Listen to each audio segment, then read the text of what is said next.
अस्सलामुअलैकुम दोस्तों, welcome back to our channel find Urdu.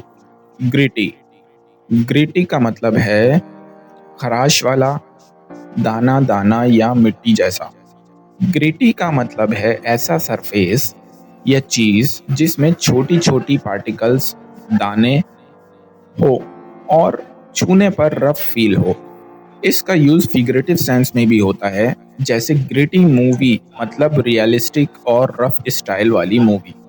The sand felt gritty under my feet.